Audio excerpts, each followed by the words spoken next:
Amigos de Radio Victoria, ojo con eso, televisión, en esta nuestra alianza hemisférica con Benamérica y la Escuela de Gobernanza Benjamin Franklin, vamos a conversar de inmediato, como todas las semanas, con Paciano Padrón, presidente de Benamérica justamente, y su invitado de hoy, el doctor Virgilio Castillo, desde la Universidad de los Andes. Por supuesto que Paciano pues le corresponderá indicarnos de alguna manera brevemente de quién se trata. El doctor Virgilio Castillo pues digamos su pedigrí Gracias, docente. José Antonio.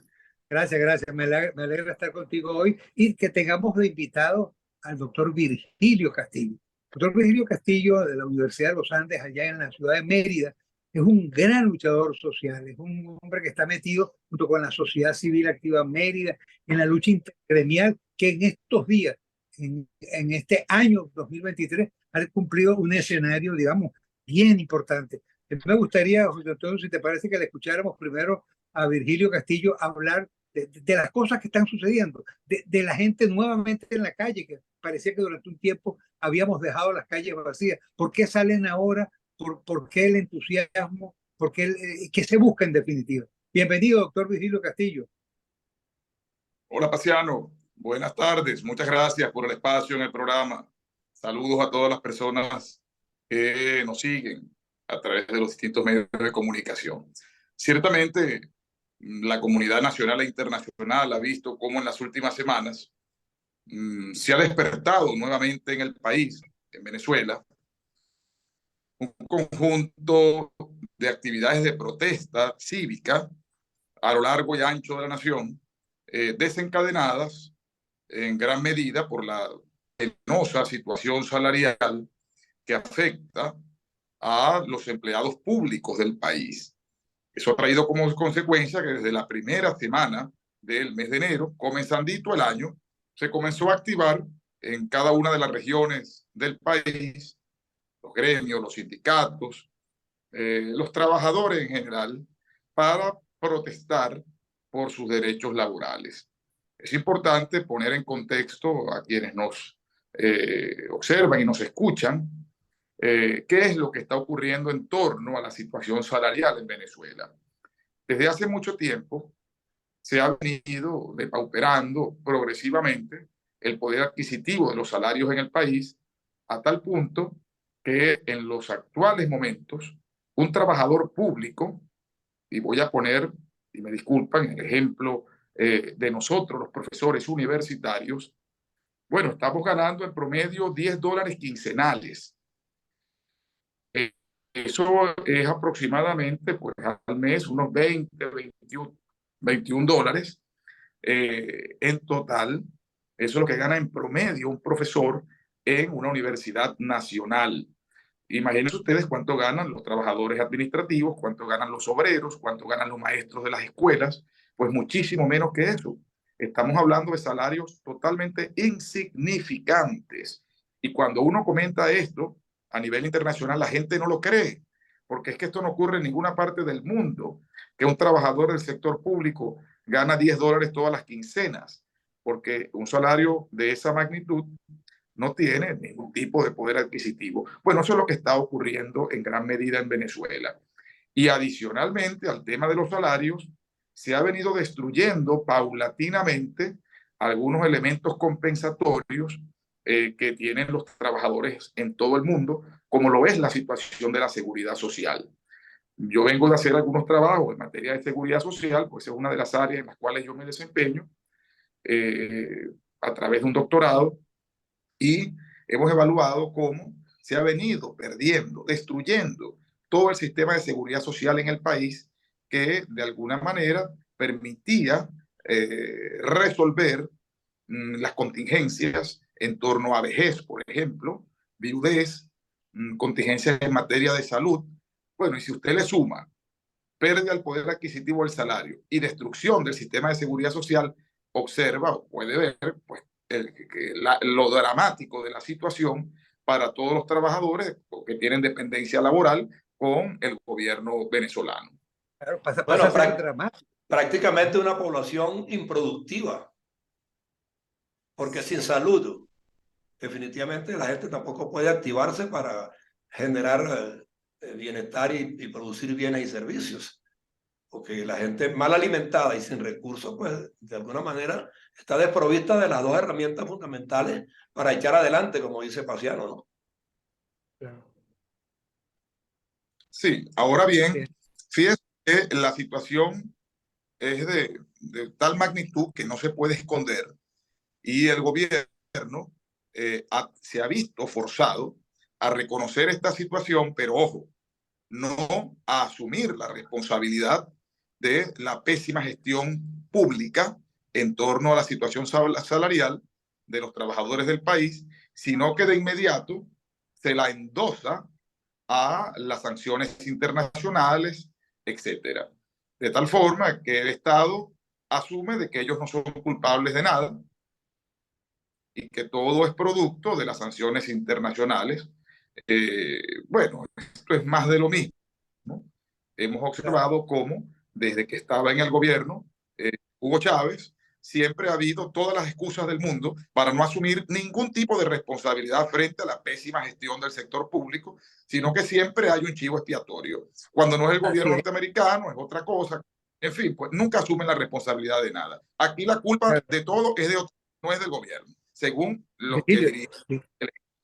Y hay cosas, digamos, que complementan la situación grave. Por ejemplo, el mes de diciembre, el incremento del costo de la cesta alimentaria fue de 52.3% en el solo mes de diciembre.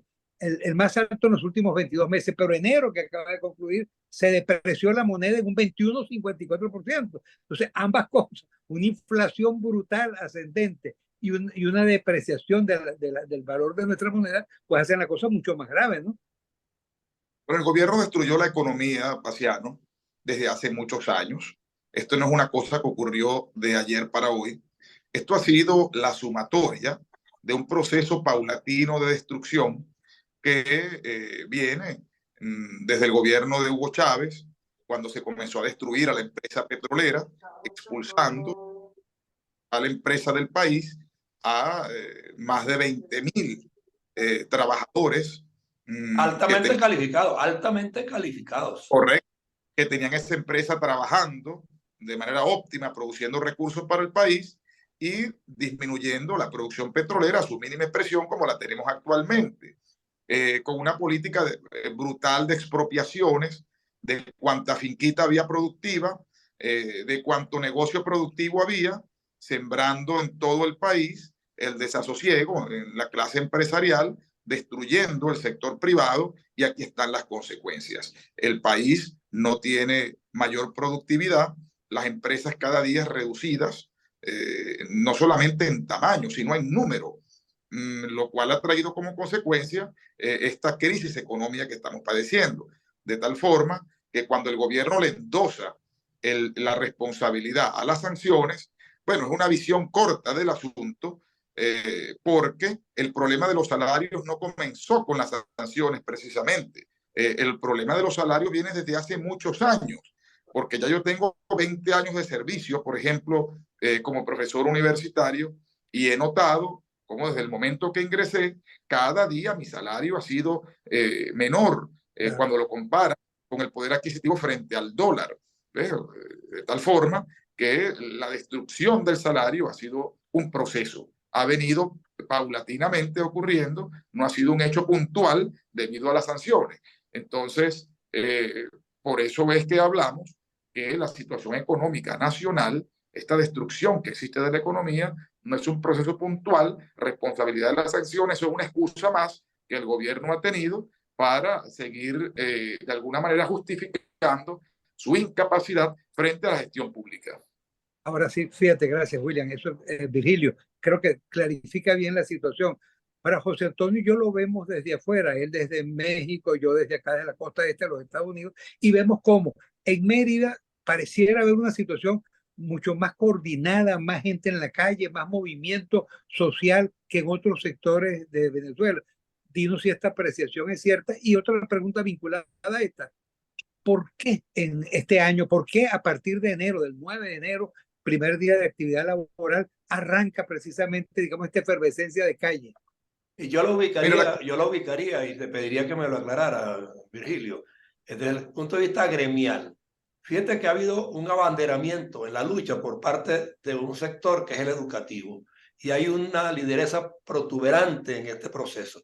Pero en los otros gremios, el de la salud y de otras esferas del quehacer nacional, todavía no han aparecido los líderes que estamos esperando, porque yo creo que en esa camada que se está moviendo a nivel nacional es donde están los nuevos líderes que verdaderamente están sintiendo el problema directamente y están invocando que los partidos políticos se aparten un tanto para ellos agenciar la verdadera lucha, y lo están haciendo de manera bastante notoria y destacada. En el sector médico, particularmente, que es al que tú perteneces, y el universitario, porque la Universidad de los Andes normalmente era también pues una entidad que cuando había pronunciamientos nacionales se movilizaba plenamente. Yo no sé si está muy aquietada o tú sientes que sí está empujando la causa. Mira, la situación salarial no es solo de los maestros. El problema de los salarios afecta a todos los trabajadores del sector público, tanto los que trabajan en todos los ministerios, el sector salud, los profesores, todo el mundo está en la misma situación, salarios insignificantes, de tal manera que la gente ha tenido que buscarse otras fuentes de ingreso para poder mantener a sus familias. Unos viven de lo que llamamos la fe, que no es la fe en Dios solamente, ¿no? Sino familiares en el exterior. Fe. Bueno, sí, sí. Eso es común acá el término. Otros vivimos pues de nuestro ejercicio profesional y nos mantenemos en nuestros puestos de trabajo en las universidades por el compromiso que existe con la formación de todos esos jóvenes que consideramos son el futuro del país. Un compromiso nacional que tenemos todos. Y ético, y ético por encima de todo. Así es. Pero el tema salarial no es solo de los docentes. ¿Qué es lo que ocurre? Que el gremio docente es el más numeroso en el país, porque aquí hay escuelas en todas partes, y el gremio docente le ha metido al gobierno una manifestación en cada municipio del país prácticamente. No ha sido solo en Mérida. Lo que pasa es que Mérida, pues, es una ciudad que tiende a mostrar, por su nivel de organización, tiende a mostrar más las cosas. Pero aquí vemos todos los días cómo se reportan más de 400 protestas en el mes de enero en todo el país, en ciudades que anteriormente estaban profundamente dominadas por el chavismo. Vemos cómo la gente sale a la calle nuevamente a protestar, y el gobierno ha tratado de alguna manera de hacer ver que esto es como una reedición de protestas políticas del pasado, etcétera, y los trabajadores han dejado muy claro que esta es una protesta en otra dirección. Esto no es una protesta electoral, esta no es una protesta por otra circunstancia. La gente está luchando por mejoras en su calidad de vida, por reivindicaciones sociales, laborales. De esa forma también se lucha por el país, también se lucha por la libertad, se lucha por la democracia, por el respeto de las condiciones laborales de los trabajadores, que es fundamental. Fíjate que un país sin desarrollo humano no es un país. Y uno de los elementos fundamentales para el desarrollo humano precisamente es el salario, la seguridad social, elementos clave para que la gente pueda hacer su vida.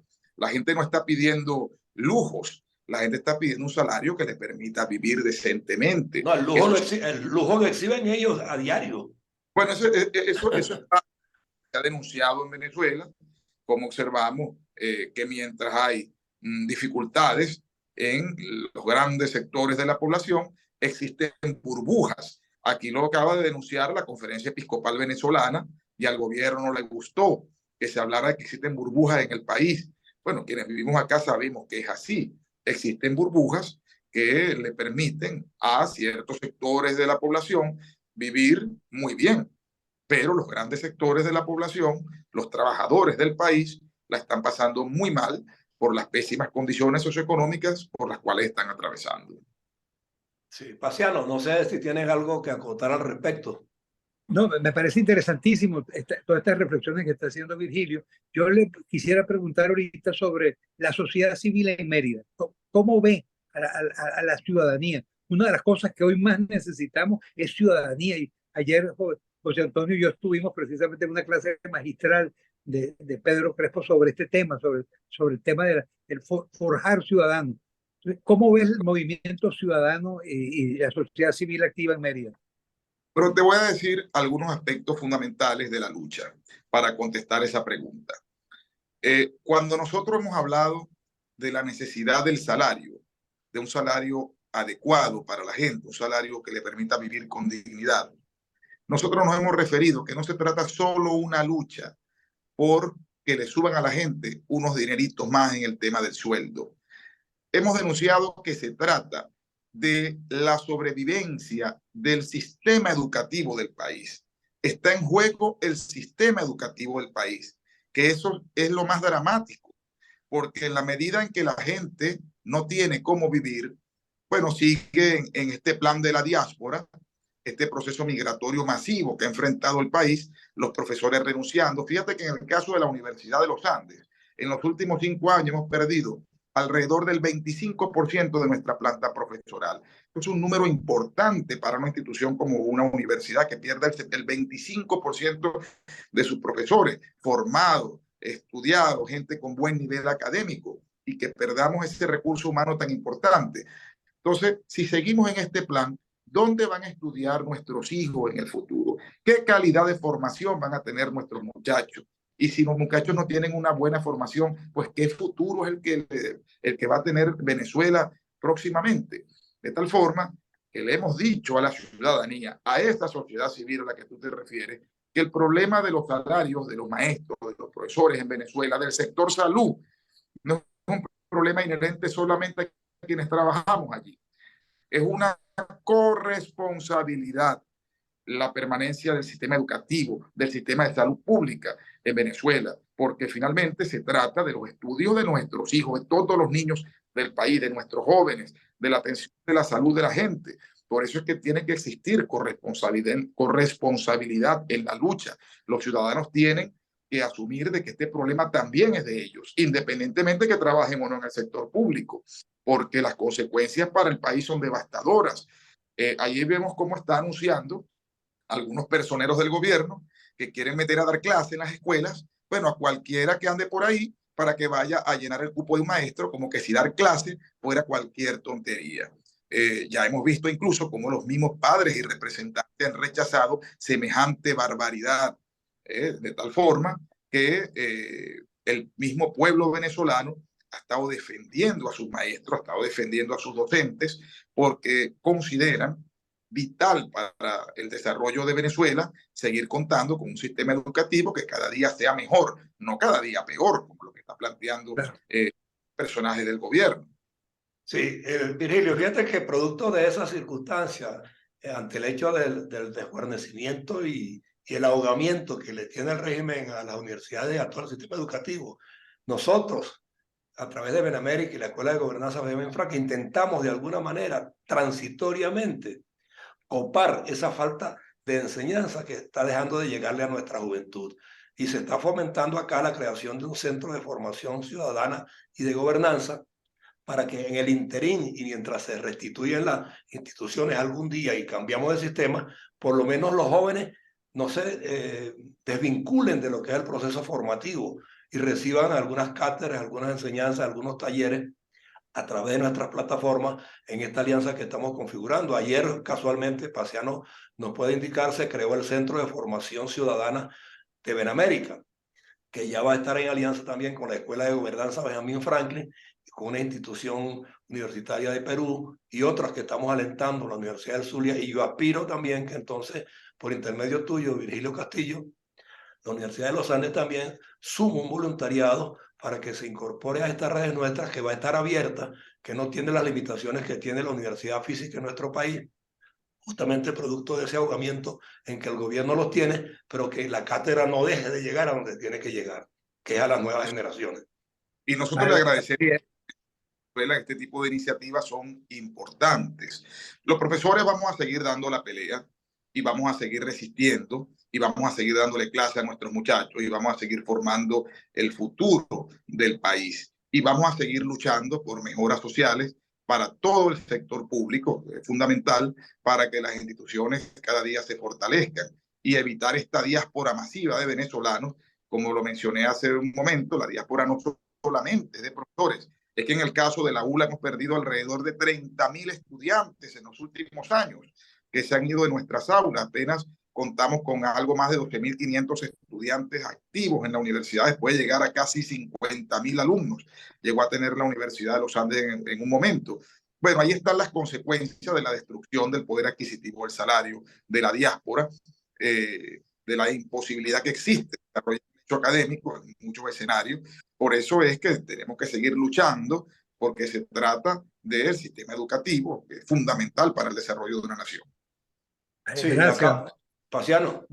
Sí, no, quería darle las gracias a Virgilio por acompañarnos, por estas reflexiones finales que son terribles. 12.000 estudiantes donde había 50.000 solo en la Universidad de los Andes. Y por supuesto los profesionales hacia afuera. Ya son 8 millones de venezolanos que estamos fuera del país. O sea, qué manera de desangrar, de quitarle la vida a un país. Es quizás esto de los peores daños, que por supuesto van más allá de la devaluación de la moneda o de la pérdida del valor adquisitivo de nuestro bolívar. Vale, gracias Virgilio, muy profundamente agradecido y gracias José Antonio.